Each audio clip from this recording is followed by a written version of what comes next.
Hello everyone, मैं मिथुन सिंह स्वागत करता हूं आप सभी का। आशा करता हूं आप सभी बहुत अच्छे होंगे।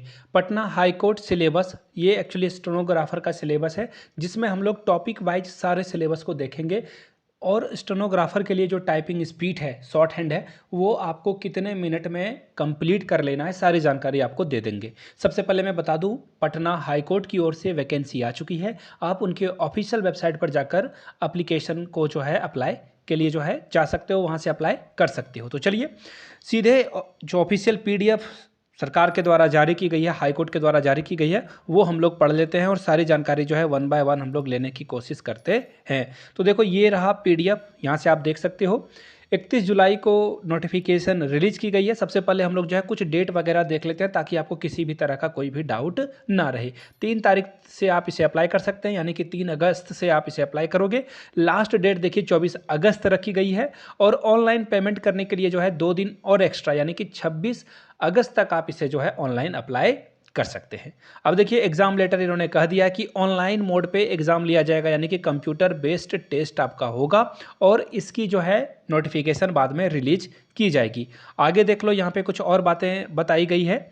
यहाँ से देख लो, सैलरी जो है 25,500 रुपये से लेकर 81,100 रुपये तक आपको दी जाएगी।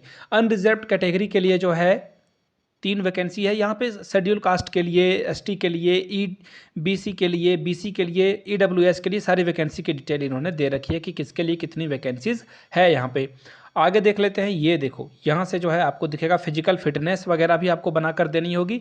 एज लिमिट भी देखिए इन्होंने जो बताई है वो मैं आपको बता दूं।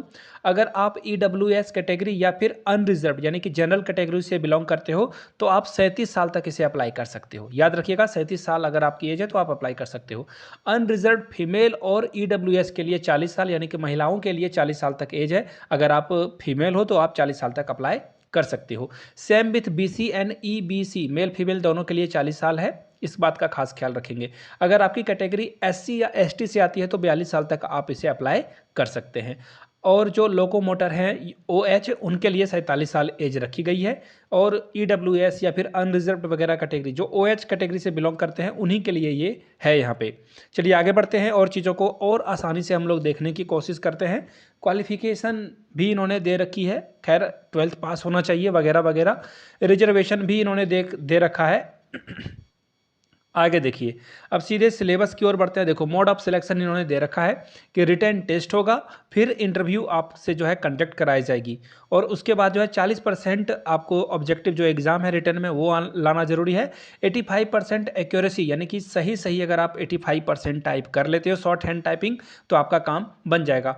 90% एक्यूरेसी इंग्लिश टाइपिंग में होनी चाहिए और 30% जो है आपका मिनिमम स्कोर इंटरव्यू में होना चाहिए। अब देखो इन्होंने सिलेबस दे रखा है, वो भी मैं आपको बताऊंगा, और कितनी वर्ड पर मिनट की बात कही गई है वो भी मैं आपको बताऊंगा, डोंट वरी। चलिए सबसे पहले सिलेबस देख लेते हैं। सिलेबस और जो स्कीम है एग्जामिनेशन के लिए, इंग्लिश लैंग्वेज और ग्रामर से क्या क्या पूछा जाएगा। स्पॉट द एरर, यानी कि एरर आपको ढूंढना है, साथ में फिल इन द ब्लैंक्स भी आपको पूछा जाएगा। सिनोनिम्स और होमोनिम्स भी पूछा जाएगा। इंटोनिम्स यानी कि उल्टे शब्द, विपरीतार्थक शब्द भी पूछे जाएंगे। स्पेलिंग और जो मिस स्पेल वर्ड है, कौन सा सही है और कहाँ पे मिस्टेक है, वो आपको ढूंढना है। एडियम और फ्रेजेस से सवाल पूछे जाएंगे। वन वर्ड सब्स्टिट्यूशन से क्वेश्चन पूछे जाएंगे। इंप्रूवमेंट ऑफ सेंटेंस, यानी कि सेंटेंस में कुछ गलतियाँ हैं उसको इंप्रूव करके आपको सही करना है। एक्टिव पैसेज पूछना है और इसके बाद सफलिंग सेंटेंसेस के पार्ट हैं, इधर उधर सेंटेंस को कर दिया गया है, उसको आपको अरेंज करके बताना है। 30 मार्क्स आपको जो है पार्ट ए से मिलेगा। पार्ट 2 के लिए देखिए कंप्यूटर की थोड़ी बहुत आपको बेसिक नॉलेज होनी चाहिए कि कंप्यूटर का क्या इतिहास है, first second third fourth fifth generation के बारे में आपको बताना है। फंडामेंटल ऑफ कंप्यूटर आपको बताना है। इसके अलावा कंप्यूटर के जो एब्रीविएशन है वो आपको बताना है। बेसिक हार्डवेयर सॉफ्टवेयर की नॉलेज होनी चाहिए। कीबोर्ड का जो शॉर्टकट है वो तो आना ही चाहिए। ऑपरेशन सिस्टम बेसिक आपको पता होना चाहिए। फंडामेंटल ऑफ एमएस ऑफिस बहुत इंपॉर्टेंट है। वर्ड आपको आना चाहिए, साथ में एक्सेल आना चाहिए। पावर पॉइंट प्रेजेंटेशन आपको पता होना चाहिए, ठीक है। ये सब पे काम करना आना चाहिए। इंटरनेट भी आपको जो है अच्छे से समझ में आना चाहिए। नेटवर्किंग क्या होता है, कम्युनिकेशन क्या होता है, ये सारी चीज़ों को आपको जानकर रखना है। सिक्योरिटी टूल और वायरस के बारे में आपको पढ़ लेना है कंप्यूटर में। चलिए आगे देखिए, 20 मार्क्स आपको कंप्यूटर से दिए जाएंगे। अप्लीकेशन फ़ी जो है दोस्तों 1100 रुपये जो है unreserved OBC candidate, EWS candidate के लिए रखा गया है। एससी एसटी कैंडिडेट के लिए 550 रुपये रखे गए हैं। चलिए अब देखिए जो शॉर्ट हैंड की, वेट यहाँ से देखो, मैं दिखा देता हूँ आप लोगों को। यहाँ से देख लो आप, शॉर्ट हैंड के लिए जो है क्या बातें कही गई है वो आप यहाँ से देख लीजिए। रिटेन टेस्ट जो है मल्टीपल चॉइस क्वेश्चन का लिया जाएगा, साथ में जो स्पीड होनी चाहिए 80 वर्ड पर मिनट, यानी कि 1 मिनट में अगर आप 80 वर्ड लिख पाते हो तो आपका काम बन जाएगा। और 380 वर्ड होना ही चाहिए। रेट जो है 4 मिनट में आपको जो है 320 वर्ड लिखकर दिखाना होगा। क्लियर हो गई बातें? आगे देखिए, minute for its transcription along with 7 minute for the revision of shorthand immediately after dictation. English typing test will be speed of 40 words per minute, यानी कि आपको जो है इंग्लिश टाइपिंग के लिए जो है 40 वर्ड पर मिनट आपको लिखकर दिखाना होगा। इंटरव्यू कंडक्ट कराया जाएगा।